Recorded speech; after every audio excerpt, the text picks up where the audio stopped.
So it looks like Golden State is out of the playoffs. After the big trade, after the 7-game stunner with Houston, the Timberwolves made quick work of the dubs after a critical injury to Steph Curry down the stretch. Some people will call this season a failure because they couldn't win a title. Some will call it a success because we didn't even think they were going to make the playoffs for a second there. No matter what, this season illustrates a clear vision, something the team hasn't had for years. This was the year that the Warriors gave up on the youth movement and decided to be a veteran team. In some ways, this is bad because it signals the end of the Curry era and the dark times to follow. But in others, it's a good thing. The team has a chance to build one last run at the title, carried by wily veterans and an experienced coaching staff. So how do we get here? After losing Klay Thompson last summer over a contract dispute, Golden State secured a third piece to complement Steph Curry and Draymond Green, the king of NBA drama himself, Jimmy Butler. In that deal, they sent away Andrew Wiggins and signed Jimmy Buckets to a big-time 2-year deal. That's all well and good, and it's safe to say the Butler trade mostly worked. The Heat fell into the play-in tournament before getting sent to Cancun by the Cavaliers. Meanwhile, Butler reignited the Warriors' offense and put them back into contention in the Western Conference. For a little while, at least. Look at any box score and they'll tell you how the Warriors season ended. What's more interesting to me is how this season fundamentally changed Golden State's outlook, both as a team, an organization, and the philosophy behind how both of them operate. So what happened to the Warriors? Let's find out. In 2016, Warriors owner Joe Lacob gave an interview to the New York Times in the wake of his squad becoming the biggest name in basketball. During the article, he commented that his franchise was light years ahead of their rivals in the league because of their star power, coaching staff, innovative strategy, and organizational savvy. The team were poised to dominate the next decade of basketball. The guy wasn't exactly wrong, but it also got a lot of heat. It drew scorn from folks inside and outside the league. This was yet another Silicon Valley rich guy who was going to march in and tell everyone that they were doing everything all wrong. But can you blame him? He had just lifted a trophy for an ailing franchise with one of the youngest championship squads in recent memory over the best player of that generation. Now his team were on pace to repeat and beat the 96 Bulls' untouchable 72-10 record. Lacob argued his team were set to compete in the moment and were ready to build for the future. Even after Steph, Klay, and Dre were past their primes, the team had a stockpile of assets ready to take their place.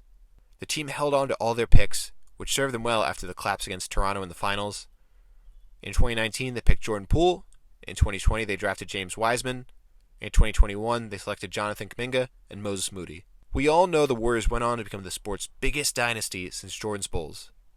However, that didn't happen because of Lacob's savvy or because of their incoming youth.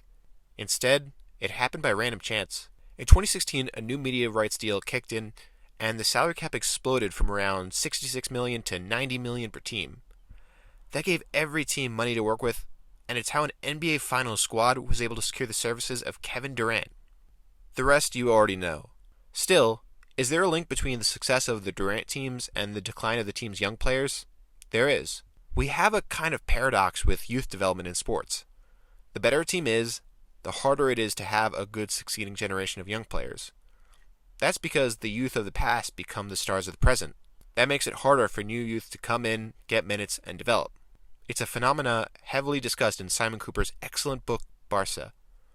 When your attack is Leo Messi and your midfield won Spain the World Cup, it's kind of hard to break through as a 17-year-old. The team is just now having a successful generation after years of financial mismanagement that's led to so many big stars leaving. The only way to keep successfully developing youth is to either be bad, giving more playing time to youngsters, or to keep cycling your star players out. That's how college dynasties work, that's how Ferguson's United worked, and it's how Belichick's Patriots worked. Players come in young and hungry, they play well, and get shipped out the moment they threaten to get old, expensive, or moody. Now, that might annoy some former players on podcasts, but you can't deny the results. These teams are able to build back-to-back dynasties because there's always room for new stars to emerge because they didn't have older stars getting in their way. So why doesn't this happen in basketball? Well, because it's a star-driven sport. Last August, Steph Curry signed a 1-year max extension for the 26-27 season, making him the first $60 million man in league history. That's good for Curry since it keeps him a warrior and it will mean he's one of the highest paid players in basketball at age 39. For the front office, it's potentially a win. Steph remains an undisputed top player at 37, but it could spell danger with other players expecting new money and the second apron looming above. But imagine if they didn't sign that deal. The Warriors lowball Curry, things get testy, things get leaked, and suddenly the Warriors are putting together a tribute video for when the Hornets come to town. The city would be on fire, and everyone in that front office would be getting the Nico Harrison treatment from fans, media, everybody. That's why you can't just let guys walk, and it's why teams like Golden State struggle to develop talent while winning. And these ever-present anxieties, the disease of more, the pressures of winning, are why Jordan Poole had to walk after securing a lucrative extension before veteran teammates. You might have heard, one of them didn't take that too well. It's why Kuminga will be gone this offseason, probably at the valley of his trade value, because there's only so much to go around, and he needs his own space, something he'll never have in the Bay. And that's why I think the Warriors' youth movement mostly didn't work. They had their moments. Poole was vital in the 22 finals run. Moody and Kuminga are serviceable NBA players with a ton of upside. Wiseman got a ring, but this stuff is hard. When the standard is generation-defining shooter, best all-around defender of the decade, and elite 3-and-D guy, serviceable won't suffice. It's pretty easy to say if they hadn't given Poole the big money before the vets, or if they had picked Şengün in 21 over Kuminga, or if they had picked anybody other than Wiseman, that the team would be better, but this fall-off was inevitable. When guys can't get consistent minutes, when they're always in trade rumors because the front office wants to win now, when they're unsure of their place in the pecking order, it's that much harder to learn and develop your game. Just look at this Houston team that the Warriors played in the playoffs.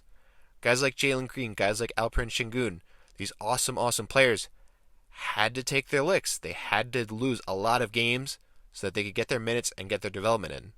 So that's why the Warriors' youth movement fell off. When there's already so much talent and pressure, it's that much harder to figure out your game.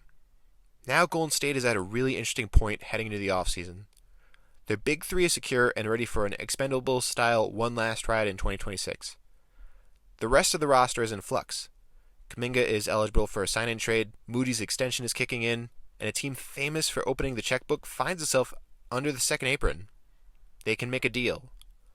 Could another big trade be in the works? We'll see.